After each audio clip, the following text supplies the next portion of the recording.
प्रेम से बोलो गौरी पुत्र गणेश की जय। ओम नमः शिवाय। हर हर महादेव। आज की वीडियो में आप श्रवण करेंगे भगवान भोलेनाथ की पौराणिक व्रत कथा। आर्यव्रत में चित्रवर्मा नाम से प्रसिद्ध एक राजा थे। वे दुष्टों को दंड देने के लिए यमराज के समान समझे जाते थे। वे धर्म मर्यादाओं के रक्षक, कुमार्गामी पुरुषों को दंड देकर राह पर लाने वाले, समस्त यज्ञों का अनुष्ठान करने वाले और शरणार्थियों की रक्षा करने में समर्थ थे। भगवान शिव और विष्णु में उनकी बड़ी भक्ति थी। राजा चित्रवर्मा ने अनेक परम पराक्रमी पुत्रों को पाकर अंत में एक सुंदर मुख वाली कन्या प्राप्त की। एक दिन राजा ने जातक के लक्षण जानने वाले श्रेष्ठ ब्राह्मणों को बुलाकर कन्या की जन्म कुंडली के अनुसार भावी फल पूछे। तब उन ब्राह्मणों में से एक बहुज्ञ विद्वान ने कहा, महाराज, ये आपकी कन्या सीमंतनी नाम से प्रसिद्ध होगी। ये भगवती उमा की भांति मंगलमयी, दमयंती की भांति परम सुंदरी, सरस्वती के समान सब कलाओं को जानने वाली तथा लक्ष्मी की भांति अत्यंत सद्गुणों से सुशोभित होगी। ये 10,000 वर्षों तक अपने स्वामी के साथ आनंद भोगेगी और 8 पुत्रों को जन्म देकर उत्तम सुख का उपभोग करेगी। तत्पश्चात एक दूसरे ब्राह्मण ने कहा, ये कन्या 14वें वर्ष में विधवा हो जाएगी। ये वज्रघात के समान दारुण वचन सुनकर राजा 2 घड़ी तक चिंता में डूबे रहे। तदंतर सब ब्राह्मणों को विदा करके राजा ने सब कुछ भाग्य के अनुसार ही होता है ऐसा समझकर चिंता छोड़ दी। सीमंतनी धीरे धीरे सयानी हुई। अपनी सखी के मुख से भावी वैधव्य की बात सुनकर उसे बड़ा खेद हुआ। उसने चिंता मगन होकर याज्ञवल्क्य मुनि की पत्नी मैत्रेयी से पूछा, माताजी, मैं आपके चरणों की शरण में आई हूँ। मुझे सौभाग्य बढ़ाने वाले सत्कर्म का उपदेश कीजिए। इस प्रकार शरण में आई हुई राजकन्या से पतिव्रता मैत्रेयी ने कहा, सुंदरी, तू शिव सहित पार्वती जी की शरण में जा और सोमवार को एकाग्रचित हो स्नान और उपवास पूर्वक स्वच्छ वस्त्र धारण करके शिव और पार्वती का पूजन कर। सोमवार के दिन शिव और पार्वती की आराधना करती रहे। इसे बड़ी भारी आपत्ति पड़ने पर भी तू उससे मुक्त हो जाएगी। घोर से घोर एवं भयंकर महाक्लेश में पड़कर भी शिव पूजा ना छोड़ना। उसके प्रभाव से महान भय से पार हो जाओगी। इस प्रकार सीमंतनी को आश्वासन देकर पतिव्रता मैत्रेयी आश्रम को चली गई। राजकुमारी ने उनके कथन अनुसार भगवान शिव का पूजन आरंभ किया। निषद देश में नल की पत्नी दमयंती के गर्भ से इंद्रसेन नामक पुत्र हुआ था। राजा इंद्रसेन के पुत्र चंद्रागत हुए। नृपश्रेष्ठ चित्रवर्मा ने राजकुमार चंद्रागत को बुलाकर गुरुजनों की आज्ञा से उन्हीं के साथ अपनी पुत्री सीमंतनी का विवाह कर दिया। उस विवाह में बड़ा उत्सव हुआ था। विवाह के पश्चात चंद्रागत कुछ काल तक ससुराल में ही रहे। एक दिन राजकुमार यमुना के पार जाने के लिए कुछ मित्रों के साथ नाव पर सवार हुए। भाग्यवश नाव यमुना के भंवर में मल्लाहों सहित डूब गई। यमुना के दोनों तटों पर बड़ा भारी हाहाकार मच गया। इस दुर्घटना को देखने वाले समस्त सैनिकों के विलाप से सारा आकाश मंडल गूंज उठा। डूबने वालों में से कुछ तो मारे गए और कुछ ग्राहों के पेट में चले गए तथा राजकुमार आदि कुछ लोग उस महाजल में अदृश्य हो गए। ये समाचार सुनकर राजा चित्रवर्मा बड़े व्याकुल हुए और यमुना के किनारे आकर मूर्छित होकर गिर पड़े। सीमंतनी ने भी जब ये समाचार सुना तब वे अचेत होकर धरती पर गिर पड़ी। राजा इंद्रसेन भी अपने पुत्र के डूबने का समाचार पाकर रानियों सहित बहुत दुखी हुए और शुद्ध बुद्ध खोकर गिर पड़े। तदंतर बड़े बूढ़ों के समझाने पर राजा चित्रवर्मा धीरे धीरे नगर में आए और उन्होंने अपनी पुत्री को धीरज बंधाया। राजा चित्रवर्मा ने जल में डूबे हुए अपने दामाद का औधर्वदेही कृत्य वहां आए हुए उनके बंधु बांधवों से करवाया। पतिव्रता सीमंतनी ने चिता में बैठकर पतिलोक में जाने का विचार किया, किंतु उसके पिता ने स्नेहवश रोक दिया। तब वे विधवा जीवन व्यतीत करने लगी। मुनि पत्नी मैत्रेयी ने जिस शुभ सोमवार व्रत का उपदेश दिया था, उसे सदाचार परायणा सीमंतनी ने विधवा होने पर भी नहीं छोड़ा। इस प्रकार 14वें वर्ष की आयु में अत्यंत दारुण दुख पाकर वे भगवान शिव के चरणार विंदों का चिंतन करने लगी। शिव की आराधना करते करते उसके 3 वर्ष व्यतीत हो गए। उधर पुत्र शोक से उन्मत्त हुए राजा इंद्रसेन को बलपूर्वक दबाकर उनके भाइयों ने सारा राज्य छीन लिया और उन्हें पत्नी सहित पकड़कर कारागृह में डाल दिया। इंद्रसेन के पुत्र चंद्रागत यमुना के जल में डूबने पर नीचे नीचे गहराई में उतरने लगे। बहुत नीचे जाने पर उन्होंने नाग वधुओं को जल क्रीड़ा में निमग्न देखा। राजकुमार को देखकर वे भी विस्मित हुए और उन्हें पाताल लोक में ले गए। वहां चंद्रागन ने तक्षक नाग के परम अद्भुत रमणीय नगर में प्रवेश किया और इंद्र भवन के समान मनोहर एक सुंदर महल देखा, जो बड़े बड़े रत्नों की प्रकाशमान किरणों से उद्दीप्त हो रहा था। भगवान सूर्य के समान तेजस्वी तक्षक नाग को सभा भवन में विराजमान देख परम बुद्धिमान राजकुमार ने प्रणाम किया और हाथ जोड़कर खड़े हो गए। तक्षक के तेज से उनके नेत्र चौंधिया गए। नागराज ने भी मनोरम राजकुमार को देखकर उन नागिनों से पूछा, ये कौन है और कहां से आया है? तो उन्होंने उत्तर दिया, हमने इसे यमुना जल में देखा है और इसके कुल तथा नाम का परिचय न होने के कारण आपके पास ले आई हैं। तब तक्षक ने राजकुमार से पूछा, तुम किसके पुत्र हो? तुम कौन हो? कौन सा तुम्हारा देश है और यहाँ पर तुम्हारा कैसे आगमन हुआ है? तो राजपुत्र ने कहा, भूमंडल में निषिद्ध नाम से प्रसिद्ध एक देश है। उसके स्वामी राजा नल महायशस्वी हो गए हैं। ये पुण्य श्लोक माने जाते हैं। उनके पुत्र इंद्रसेन हुए और इंद्रसेन का पुत्र मैं हुआ। मेरा नाम चंद्रागत है। मैं अभी नूतन विवाह करके ससुराल में ही टिका था और यमुना जी के जल में विहार करता हुआ देव की प्रेरणा से डूब गया। ये नागपत्नियां मुझे आपके पास ले आई हैं। जन्मांतर के उपार्जित पुण्यों के प्रभाव से यहाँ मैंने आपके चरणारविंदों का दर्शन किया है। आज मैं धन्य हूँ। मेरे माता पिता कृतार्थ हो गए, क्योंकि आपने दया करके मेरी ओर देखा और मुझसे वार्तालाप किया है।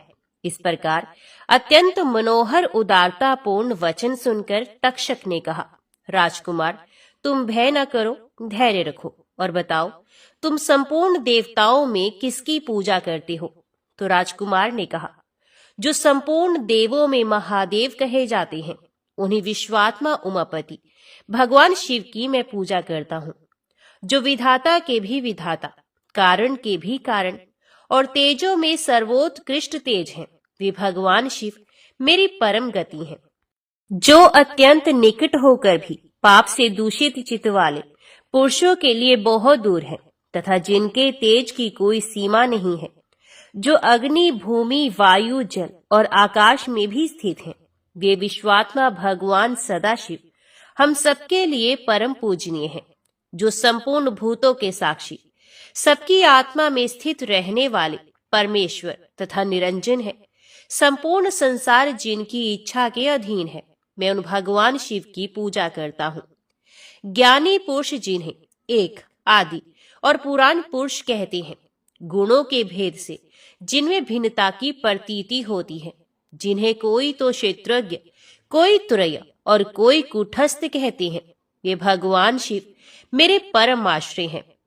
जो चैतन्यमय अचिंत्य तत्व है, जिनके तेज का कहीं अंत नहीं है, श्रुति के नेति नेति वचनों से तदभिन्न समस्त वस्तुओं का बाध करके जिनके स्वरूप का निश्चय किया जाता है, तथा आत्मज्ञानी पुरुषों के मन और वाणी की वृत्तियां जिनका स्पर्श भी नहीं कर पाती, वे ही ये भगवान शिव मेरे परम पूज्य हैं। जिनका प्रसाद पाकर साधु पुरुष अत्यंत उज्ज्वल, इंद्रपद की भी अभिलाषा नहीं रखते तथा कर्मों की अर्गला और काल चक्र को लांघकर निर्भय होकर विचरते हैं। ये भगवान शिव मेरी गति हैं, जिनकी स्मृति चांडाल की योनि में जन्म पाने वाले मनुष्यों के भी समस्त पाप रूपी रोगों का नाश करती है तथा जिनका संपूर्ण रूप श्रुतियों के लिए भी ढूंढने योग्य है। उन्हीं भगवान शिव के उद्देश्य से मैं सदैव पूजा करता हूँ। देव नदी गंगा जिनके मस्तक पर स्थान पाकर सुशोभित होती हैं, भगवती जगदम्बिका जिनके अर्धांग में निवास करती हैं, आहा, हाथ तक्षक और वासुकी दोनों नागराज जिनके कानों के कुंडल हैं, ये चंद्रशेखर भगवान शिव मेरे परमाश्रय हैं, जिनके चरण कमल वेदों के शीर्ष स्थानीय उपनिषदों में गौरव वंदित होते हैं। वेदांत की श्रुति भी जिनके चरणार विंदों का गुणगान करती है, जिनका दिव्य स्वरूप सदा योगियों के हृदय में प्रकाशित होता है तथा जिनकी सगुण मूर्ति संपूर्ण तत्वों का प्रकाश करने वाली है। गुणमयी सृष्टि पर विजय पाने वाले वे भगवान शंकर मेरे द्वारा पूजित होते हैं। राजकुमार की ये बात सुनकर तक्षक का चित्त प्रसन्न हो गया। उनके हृदय में महादेव जी के प्रति नूतन भक्ति भाव का उदय हो गया और वे उनसे इस प्रकार बोले, राजेंद्र नंदन, तुम्हारा कल्याण हो। मैं तुम पर बहुत प्रसन्न हूँ, क्योंकि तुम बालक होकर भी सर्वोत्कृष्ट परात्पर शिव तत्व को जानते हो। देखो, ये रत्नमय लोक है, ये मनोहर नेत्रों वाली युवतियां हैं, ये मनोवांछित कामना पूर्ण करने वाले कल्प वृक्ष हैं तथा ये अमृत रूपी जल से भरी हुई बावलियां हैं। यहाँ मृत्यु का दारुण भय नहीं है, बुढ़ापा और रोग से यहाँ किसी को पीड़ा नहीं होती। तुम इच्छा अनुसार यहीं रहो और यथा योग्य सुख भोगों का उपभोग करो। नागराज के ऐसा कहने पर राजकुमार हाथ जोड़कर बोले, नागराज, मैंने समय पर विवाह किया है। मेरी पत्नी उत्तम व्रत का पालन करने वाली और शिव पूजा परायणा है। मैं अपने माता पिता का इकलौता पुत्र हूँ। वे सब लोग इस समय मुझे मरा हुआ मानकर महान शोक से घिर गए होंगे, अतः मुझे किसी प्रकार भी यहाँ अधिक समय तक नहीं रुकना चाहिए। कृपा करके मुझे उसी मनुष्यलोक में पुनः पहुंचा दीजिए। नागराज तक्षक ने कहा, राजकुमार, तुम जब जब मेरी याद करोगे तब तब तुम्हारे सामने प्रकट हो जाऊंगा। ऐसा कहकर उन्होंने राजकुमार को एक सुंदर अश्व भेंट किया, जो इच्छा के अनुसार चलने वाला था। अनेक प्रकार के द्वीपों, समुद्रों और लोकों में उसकी अप्रतिहत गति थी। इसके सिवा उन्हें रत्नमय आभूषण, दिव्य वस्त्र एवं दिव्य अलंकार भेंट किए। उनकी सहायता के लिए सारी व्यवस्था करने के पश्चात तक्षक ने जाओ कहकर प्रेम पूर्वक उन्हें विदा किया। चंद्रागत उस घोड़े पर सवार होकर निकल गए और थोड़ी ही देर में यमुना के जल से बाहर आकर उस दिव्य अश्व पर चढ़े हुए ही नदी के रमणीय तट पर घूमने लगे। इसी समय पतिव्रता सीमंतनी अपनी सखियों से घिरी हुई वहां स्नान करने के लिए आई। उसे यमुना के तट पर मनुष्य रूपधारी नाग कुमार के साथ भ्रमण करते हुए राजकुमार चंद्रागत को देखा। दिव्य अश्व पर आरूढ़ हुए अपूर्व आकार वाले उन राजकुमार को देखकर वे उन्हीं की ओर दृष्टि लगाए खड़ी हो गई। उसे देखकर चंद्रागत ने भी मन ही मन विचार किया, जान पड़ता है इसे मैंने पहले कभी कहीं देखा है। तत्पश्चात वे घोड़े से उतरकर नदी के किनारे आकर बैठ गए और उस सुंदरी को बुलाकर समीप बैठाकर पूछा, तुम कौन हो, किसकी स्त्री और किसकी कन्या हो? सीमंतनी लज्जावश स्वयं कुछ बोल ना सकी। तब उसकी सखी ने सब बातें बताई। इसका नाम सीमंतनी है।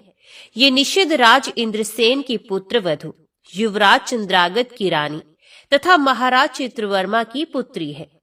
दुर्भाग्यवश इसके पति इस महाजल में डूब गए। इसे वैधव्य का दुख प्राप्त करके ये बाला शोक से सूखती जा रही है। अत्यंत प्रबल शोक में ही इसने 3 वर्ष व्यतीत किए हैं। आज सोमवार है, इसलिए यहाँ यमुना जी में स्नान करने के लिए आई है। इसके श्वशुर का भी राज्य भी शत्रु ने छीन लिया है, बलपूर्वक उस पर अधिकार जमा लिया है और वे महाराज अपनी पत्नी के साथ उनकी कैद में पड़े हैं। ये सब होने पर भी ये निर्मल अंतकरण वाली सदाचार परायण राजकुमारी प्रति सोमवार को अत्यंत भक्ति भाव के साथ पार्वती सहित महादेव जी की पूजा करती है। उत्तम व्रत का पालन करने वाली सीमंतनी ने अपनी सखी के मुख से सब बातें कहलवाकर स्वयं भी राजकुमार से पूछा, आप कौन हैं? आपके पार्श्ववर्ती ये दोनों पुरुष कौन है? अपने मेरे वृत्तांत को एक स्नेही की भांति क्यों पूछा है? महाबाहो, मुझे ऐसा जान पड़ता है कि पहले कभी मैंने आपको देखा है। आप मुझे स्वजन की भांति प्रतीत होती हैं। इतना कहकर राजकुमारी सीमंतनी नेत्रों से आंसू की धारा बहाती हुई बहुत देर तक फूट फूट कर रोती रही और मूर्छित होकर पृथ्वी पर गिर पड़ी। अपनी प्रियतमा के शोक का कारण सुनकर चंद्रागत भी शोक से व्याकुल हो 2 घड़ी तक चुपचाप बैठे रहे। तदंतर सीमंतनी उठकर राजकुमार की ओर बारंबार निहारने लगी। उसने पहले देखे हुए अंग चिन्हों, स्वर आदि लक्षणों, अवस्था के प्रमाण तथा रूप रंग आदि की परीक्षा करके ये निश्चय किया कि ये अवश्य ही यही मेरे पति हैं, क्योंकि मेरा हृदय प्रेम से अधीर होकर इन्हीं में अनुरक्त हुआ है। परंतु क्या मुझ अभागिनी को अपने मरे हुए पति का दर्शन हो सकता है? ये स्वप्न है या भ्रम? अथवा मुनि पत्नी मैत्रेयी ने जो मुझे ये कहा था कि तुम भारी से भारी विपत्ति में पड़ने पर भी इस व्रत का पालन करती रहना, उसी का तो ये फल नहीं है। एक श्रेष्ठ ब्राह्मण ने मेरा 10,000 वर्षों का सौभाग्य बताया था। उन ब्राह्मण देवता का ये वचन अवश्य सत्य होगा, ये ईश्वर के बिना कौन जान सकता है। इधर प्रतिदिन मुझे मंगल सूचक शुभ शगुन दिखाई देते हैं। देवी पार्वती के प्राणनाथ भगवान शिव के प्रसन्न होने पर देहधारियों के लिए कौन सी वस्तु दुर्लभ हो सकती है? इस प्रकार भांति भांति से विचार करके उसका संदेह दूर हो गया। लज्जा से उसने अपना मुख नीचे की ओर कर लिया। उस समय राजकुमार ने कहा, भद्रे, मैं तुम्हारे पति के शोक संतप्त माता पिता से ये समाचार बतलाने के लिए जा रहा हूँ। तुम्हारा कल्याण हो, तुम्हारे पति तुमसे शीघ्र ही मिलेंगे। यूं कहकर राजकुमार घोड़े पर सवार हुए और अपने दोनों सहायकों के साथ शीघ्र ही अपने राज्य में जा पहुंचे। वहां नगर उद्यान के समीप स्थित होकर उन्होंने नागराज के पुत्र को राज सिंहासन पर अधिकार जमाए बैठे हुए बंधुओं के समीप भेजा। नागकुमार ने शीघ्र जाकर उन सब से कहा, तुम सब लोग महाराज इंद्रसेन को अविलंब कारागृह से मुक्त करो और सिंहासन छोड़कर हट जाओ। महाराज के पुत्र चंद्रागत पाताल लोक से लौटकर यहाँ आ गए हैं। तुम आनाकानी ना करो, नहीं तो चंद्रागत के बाण तुम्हारे प्राण हर लेंगे। वे यमुना जी के जल में डूबकर नागराज तक्षक के घर जा पहुंचे थे। वहां से उनकी सहायता पाकर पुनः इस लोक में लौटे हैं। नागकुमार की कही हुई ये सारी बातें सुनकर शत्रुओं ने भी बहुत अच्छा कहकर उनकी आज्ञा स्वीकार की और महाराज इंद्रसेन को उनके खोए हुए पुत्र के पुनः लौटाने का समाचार बताकर उनका सिंहासन उन्हें लौटा दिया। महाराज को प्रसन्न करके भी वे लोग भयभीत बने रहे।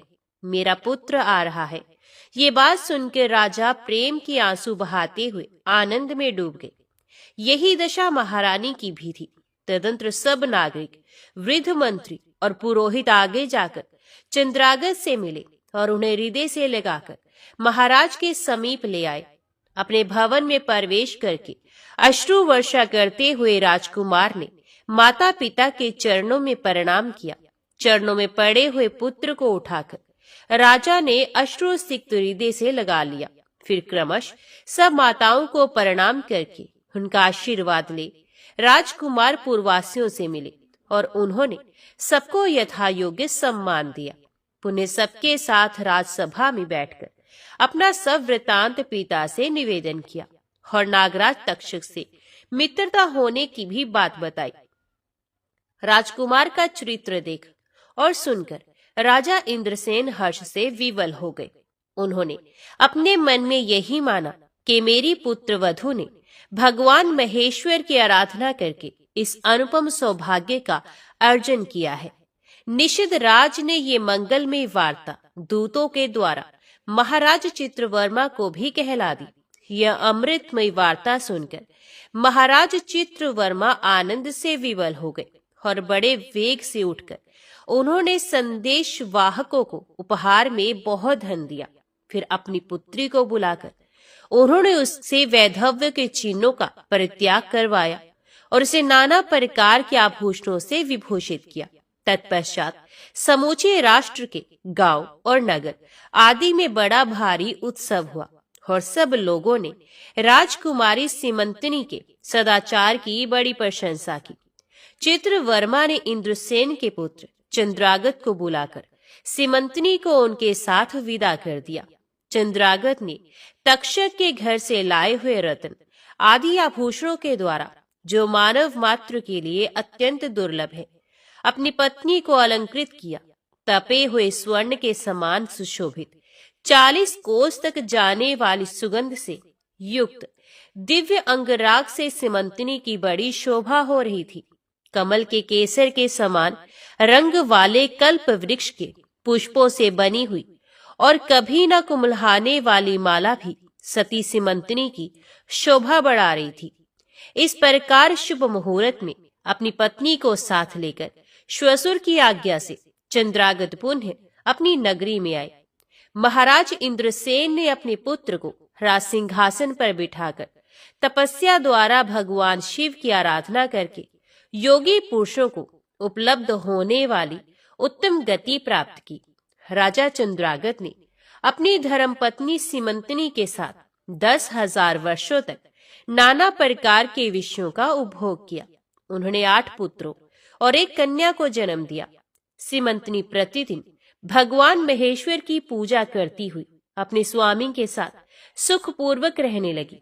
उसने सोमवार के व्रत के प्रभाव से अपना खोया हुआ सौभाग्य प्राप्त कर लिया। ओम नमः शिवाय। हर हर महादेव। पाशकल नामक गांव में बिंदुक नाम का एक ब्राह्मण रहता था। वे अधर्मी, दुरात्मा एवं महापापी था। उसकी स्त्री बहुत सुंदर थी। उसका नाम चंचुला था। वह सदा उत्तम धर्म का पालन करती थी, परंतु बिंदुक वैश्यगामी था। इस तरह कुकर्म करते हुए बहुत समय व्यतीत हो गया। उसकी स्त्री काम से पीड़ित होने पर भी स्वधर्म नाश के भय से कलेश सहकर भी काफी समय तक धर्म भ्रष्ट नहीं हुई, परंतु आगे चलकर वे भी अपने दुराचारी पति के आचरण से प्रभावित होकर दुराचारिणी और अपने धर्म से विमुख हो गई। इस तरह दुराचार में डूबे हुए उन पति पत्नी का बहुत सा समय व्यर्थ में बीत गया। वैश्यगामी, दूषित बुद्धि वाला वे दुष्ट ब्राह्मण बिंदुक समय अनुसार मृत्यु को प्राप्त होकर नरक में चला गया। बहुत दिनों तक नरक के दुखों को भोगकर वे मूढ़ बुद्धि पापी विंध्य पर्वत पर भयंकर पिशाच हो गया। इधर उस दुराचारी बिंदु के मर जाने पर वे चंचुला नामक स्त्री बहुत समय तक पुत्रों के साथ अपने घर में रहती रही। पति की मृत्यु के बाद वे भी अपने धर्म से गिरकर परपुरुषों का संग करने लगी थी।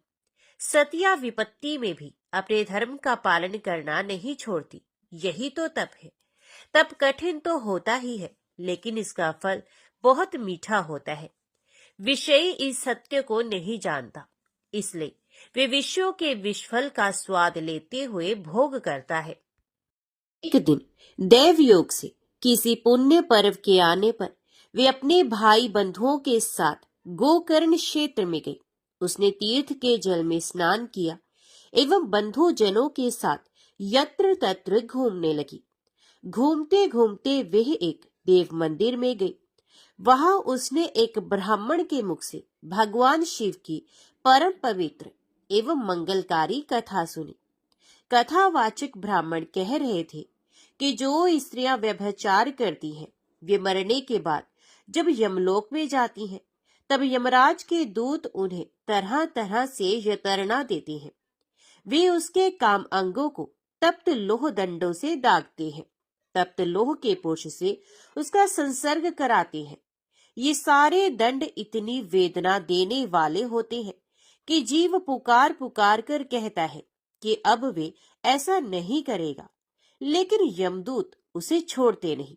कर्मों का फल तो सभी को भोगना पड़ता है। देव, ऋषि, मनुष्य सभी इससे बंधे हुए हैं। ब्राह्मण के मुख से ये वैराग्य बढ़ाने वाली कथा सुनकर चंचुला भय से व्याकुल हो गई। कथा समाप्त होने पर सभी लोग वहां से चले गए। तब कथा वांचने वाले ब्राह्मण देवता से चंचुला ने कहा, हे ब्राह्मण, धर्म को न जानने के कारण मेरे द्वारा बहुत बड़ा दुराचार हुआ है।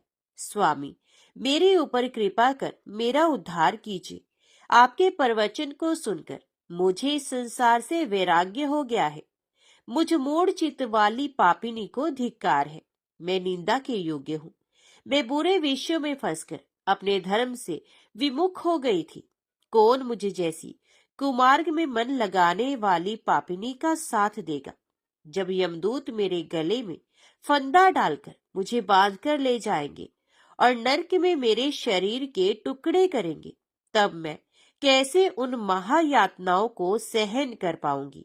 मैं सब प्रकार से नष्ट हो गई हूँ, क्योंकि अभी तक मैं हर तरह से पाप में डूबी रही हूँ। हे ब्राह्मण, आप मेरे गुरु हैं, आप ही मेरे माता पिता हैं। मैं आपकी शरण में आई हूँ। मुझ अबला का अब आप ही उद्धार कीजिए। सूत जी कहते हैं, इस प्रकार विलाप करती हुई चंचुला ब्राह्मण देवता के चरणों में गिर पड़ी। तब ब्राह्मण ने उसे कृपा पूर्वक उठाया और इस प्रकार कहा, नारी, तुम सौभाग्यशाली हो जो भगवान शंकर की कृपा से तुमने वैराग्यपूर्ण शिव पुराण की कथा सुनकर समय से अपनी गलती का एहसास कर लिया है। तुम डरो मत और भगवान शिव की शरण में जाओ। उनकी परम कृपा से तुम्हारे सभी पाप नष्ट हो जाएंगे। मैं तुम्हें भगवान शिव की कथा सहत्व मार्ग भी बताऊंगा, जिसके द्वारा तुम्हें सुख देने वाली उत्तम गति प्राप्त होगी। शिव कथा सुनने से तुम्हारी बुद्धि शुद्ध हो गई है और तुम्हें पश्चाताप हुआ है तथा मन में वैराग्य उत्पन्न हुआ है। पश्चाताप ही पाप करने वाले पापियों के लिए सबसे बड़ा प्रायश्चित है। पश्चाताप ही पापों का शोधक है। इससे ही पापों की शुद्धि होती है। सत्पुरुषों के अनुसार पापों की शुद्धि के लिए प्रायश्चित पश्चाताप से ही संपन्न होता है। जो मनुष्य अपने कुकर्म के लिए पश्चाताप नहीं करता, वे उत्तम गति प्राप्त नहीं करता, परंतु जिसे अपने कुकृत्य पर हार्दिक पश्चाताप होता है, वे अवश्य उत्तम गति का भागीदार होता है। इसमें कोई शक नहीं। शिव पुराण की कथा सुनने से चित्त की शुद्धि एवं मन निर्मल हो जाता है। शुद्ध चित्त में ही भगवान शिव व माता पार्वती का वास होता है। विशुद्ध आत्मा पुरुष सदा शिव के पद को प्राप्त होता है। इस कथा का श्रवण सभी मनुष्यों के लिए कल्याणकारी है, अतः इसकी आराधना व सेवा करनी चाहिए। ये कथा भवबंधन रूपी रोग का नाश करने वाली है। भगवान शिव की कथा सुनकर हृदय में उसका मनन करना चाहिए। इससे चित्त की शुद्धि होती है। चित्त शुद्धि होने से ज्ञान और वैराग्य के साथ महेश्वर की भक्ति निश्चय ही प्रकट होती है तथा उनके अनुग्रह से दिव्य मुक्ति प्राप्त होती है। जो मनुष्य माया के प्रति आसक्त है, वह इस संसार बंधन से मुक्त नहीं हो पाता। ब्राह्मण पत्नी, तुम अन्य विषयों से अपने मन को हटाकर भगवान शंकर की इस परम पावन कथा को सुनो। इससे तुम्हारे चित्त की शुद्धि होगी और तुम्हें मोक्ष की प्राप्ति भी होगी। जो मनुष्य निर्मल हृदय से भगवान शिव के चरणों का चिंतन करता है, उसकी एक ही जन्म में मुक्ति हो जाती है। ये कहकर वे ब्राह्मण चुप हो गए। उनका हृदय करुणा से भर गया। वे ध्यान में मगन हो गए। ब्राह्मण का उक्त उपदेश सुनकर चंचुला के नेत्रों में आनंद के आंसू छलक आए। वे हर्ष भरे हृदय से ब्राह्मण देवता के चरणों में गिर गई और हाथ जोड़कर बोली, मैं कृतार्थ हो गई। हे ब्राह्मण, शिव भक्तों में श्रेष्ठ स्वामी, आप धन्य हैं। आप परमार्थदर्शी हैं और सदा परोपकार में ही लगे रहते हैं। साधु, मैं नरक के समुद्र में गिर रही हूँ, कृपा करके मेरा उद्धार कीजिए। जिस पौराणिक व अमृत के समान सुंदर शिव पुराण कथा की बात आपने की है, उसे सुनकर ही मेरे मन में वैराग्य उत्पन्न हुआ है। उस अमृतमय शिव पुराण कथा को सुनने के लिए मेरे मन में बड़ी श्रद्धा हो रही है। कृपया आप मुझे उसे सुनाइए।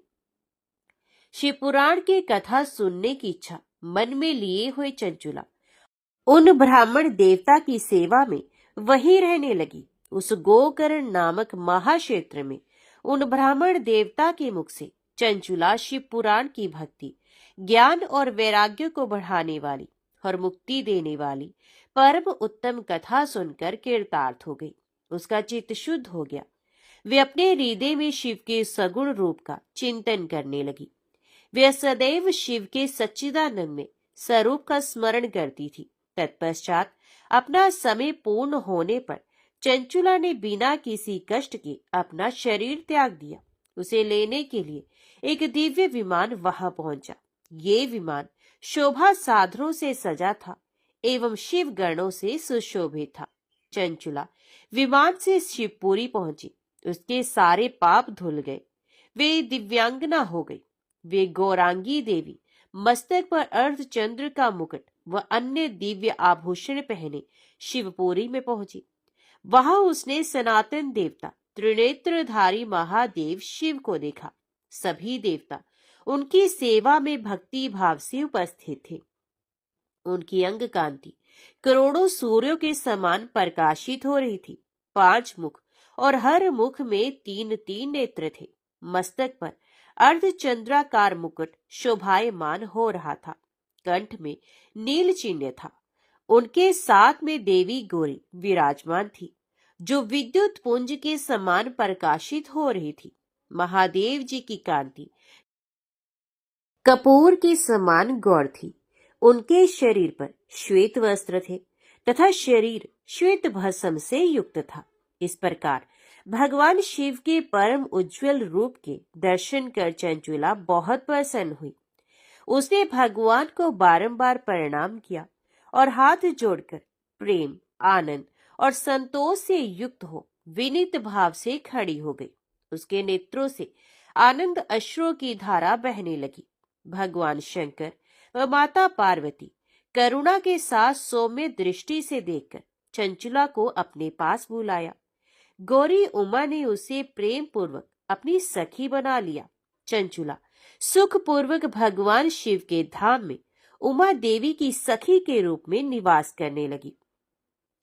एक दिन चंचुला आनंद में मगन उमा देवी के पास गई और दोनों हाथ जोड़कर उनकी स्तुति करने लगी। चंचुला बोली, हे गिरिराज नंदिनी सकंद माता उमा, आप सभी मनुष्यों एवं देवताओं द्वारा पूज्य तथा समस्त सुखों को देने वाली हो। आप शंभु प्रिया है। आप ही सगुणा और निर्गुणा है। हे सच्चिदानंद स्वरूपिणी, आप ही प्रकृति की पोषक है। हे माता, आप ही संसार की सृष्टि, पालन और संहार करने वाली है। आप ही ब्रह्मा, विष्णु और महेश को उत्तम प्रतिष्ठा देने वाली परम शक्ति है।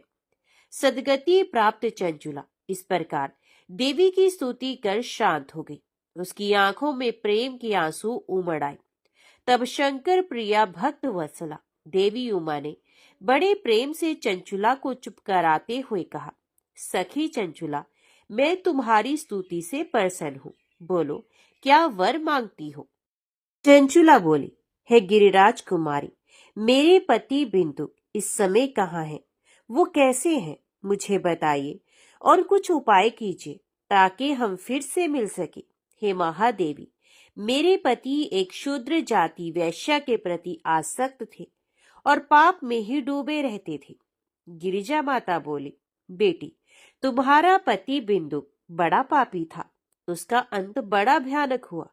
वैश्या का उपभोग करने के कारण वे मूर्ख नरक में अनेक वर्षों तक अनेक प्रकार के दुख भोगकर अब शेष पाप को भोगने के लिए विंध्य पर्वत पर पिशाच की योनि में रह रहा है। वे दुष्ट वही वायु पीकर रहता है और सब प्रकार के कष्ट सहता है। गौरी देवी की ये बात सुनकर चंचुला अत्यंत दुखी हो गई। फिर मन को किसी तरह स्थिर करती हुई दुखी हृदय से माता गौरी से उसने एक बार फिर पूछा, हे महादेवी, मुझ पर कृपा कीजिए और मेरे पापी पति का अब उद्धार कर दीजिए। कृपा करके मुझे वह उपाय बताइए जिससे मेरे पति को उत्तम गति प्राप्त हो सके। देवी गौरी ने कहा, यदि तुम्हारा पति बिंदु शिव पुराण की पुण्यमय उत्तम कथा को सुने तो वह इस दुर्गति को पार करके उत्तम गति का भागी हो सकता है। अमृत के समान मधुर गौरी देवी का ये वचन सुनकर चंचुला ने दोनों हाथ जोड़कर मस्तक झुकाकर उन्हें बारंबार प्रणाम किया तथा प्रार्थना की कि मेरे पति को शिव पुराण सुनाने की व्यवस्था की जाए। ब्राह्मण पत्नी चंचुला के बार बार प्रार्थना करने पर शिव प्रिया गौरी देवी ने भगवान शिव की महिमा का गान करने वाले गंधर्व राज तुम्बरु को बुलाकर कहा, तुम्बरु, तुम्हारी भगवान शिव में प्रीति है। तुम मेरे मन की सभी बातें जानकर मेरे कार्यों को सिद्ध भी करते हो। तुम मेरी इस सखी के साथ विंध्य पर जाओ। वहां एक महाघोर एवं भयंकर पिशाच रहता है। पूर्व जन्म में वह पिशाच बिंदुक नामक ब्राह्मण मेरे इस सखी चंचुला का पति था। वे वैश्यागामी हो गया। उसने स्नान संध्या आदि नित्य क्रम छोड़कर अपवित्र रहने लगा। क्रोध के कारण उसकी बुद्धि भ्रष्ट हो गई। दुर्जनों से उसकी मित्रता तथा सज्जनों से द्वेष बढ़ गया था। वे अस्त्र शस्त्र से हिंसा करता, लोगों को सताता और उनके घरों में आग लगा देता था। चांडालों से दोस्ती करता, वह रोज वैश्या के पास जाता था। पत्नी को त्याग कर दुष्ट लोगों से दोस्ती कर उन्हीं के संपर्क में रहता था। वे मृत्यु तक दुराचार में फंसा रहा। मृत्यु के बाद उसे पापियों के भोग स्थान यमपुर में ले जाया गया।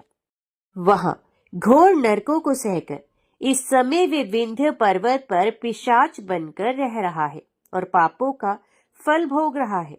तुम उसके सामने परम पुण्यमयी पापों का नाश करने वाली शिव पुराण की दिव्य कथा का प्रवचन करो। इस कथा को सुनने से उसका हृदय सभी पापों से मुक्त होकर शुद्ध हो जाएगा और वे प्रेत योनि से मुक्त हो जाएगा। दुर्गति मुक्त होने पर उस बिंदुक नामक पिशाच को विमान पर बिठाकर तुम भगवान शिव के पास ले आना।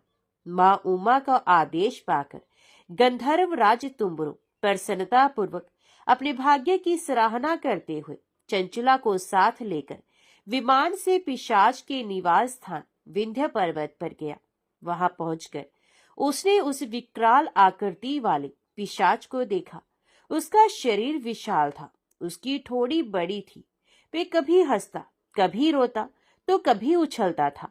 महाबली तुम्बुरु ने बिंदुक नामक पिशाच को पाशों से बांध लिया। उसके पश्चात तुम्बुरु ने शिव पुराण की कथा बांचने के लिए स्थान तलाशकर मंडप की रचना की। शीघ्र ही इस बात का पता लोगों को चल गया कि एक पिशाच के उद्धार हेतु देवी पार्वती की आज्ञा से तुम्बुरु शिव पुराण की अमृत कथा सुनाने के लिए विंध्य पर्वत पर आया है। उस कथा को सुनने के लोभ से बहुत से देवऋषि वहां पहुंच गए। सभी को आदर पूर्वक स्थान दिया गया। पिशाच बिंदुक को पाशों में बांधकर आसन पर बिठाया गया और तब तुम्बुरु ने परम उत्तम शिव पुराण की अमृत कथा का गान शुरू किया। उसने पहली विद्येश्वर संहिता से लेकर 7वीं वायु संहिता तक शिव पुराण की कथा का स्पष्ट वर्णन किया। 7 संहिताओं से शिव पुराण को सुनकर सभी श्रोता कृतार्थ हो गए। परम पुण्य में शिव पुराण को सुनकर पिशाच सभी पापों से मुक्त हो गया और उसने पिशाच शरीर का त्याग कर दिया। शीघ्र ही उसका रूप दिव्य हो गया। उसका शरीर गौर वर्ण का हो गया। शरीर पर श्वेत वस्त्र एवं पुरुषों के आभूषण आ गए। इस प्रकार दिव्य देहधारी होकर बिंदुक अपनी पत्नी चंचुला के साथ स्वयं भी भगवान शिव का गुणगान करने लगा। उसे इस दिव्य रूप में देखकर सभी को बहुत आश्चर्य हुआ। उसका मन परम आनंद से परिपूर्ण हो गया। सभी भगवान महेश्वर के अद्भुत चरित्र को सुनकर कृतार्थ होकर उनका यशोगान करते हुए अपने अपने धाम को चले गए। बिंदुक अपनी पत्नी चंचुला के साथ विमान में बैठकर शिवपुरी की ओर चल दिया। महेश्वर के गुणों का गान करता हुआ बिंदुक अपनी पत्नी चंचुला व तुम्बरू के साथ शीघ्र ही शिवधाम पहुंच गया। भगवान शिव व देवी पार्वती ने उसे अपना पार्षद बना लिया। दोनों पति पत्नी सुखपूर्वक भगवान महेश्वर एवं देवी गौरी के श्री चरणों में अविचल निवास पाकर धन्य हो गए। ओम नमः शिवाय। हर हर महादेव। आज की वीडियो में इतना ही। उम्मीद करती हूँ वीडियो आपको पसंद आई होगी। वीडियो पसंद आई हो तो वीडियो को लाइक और चैनल को सब्सक्राइब जरूर कीजिएगा। ओम नमः शिवाय लिखकर कमेंट बॉक्स में अपनी हाजिरी और अपने सुझाव देना ना भूलेगा। तो मिलते हैं अगली कथा अगली वीडियो के साथ।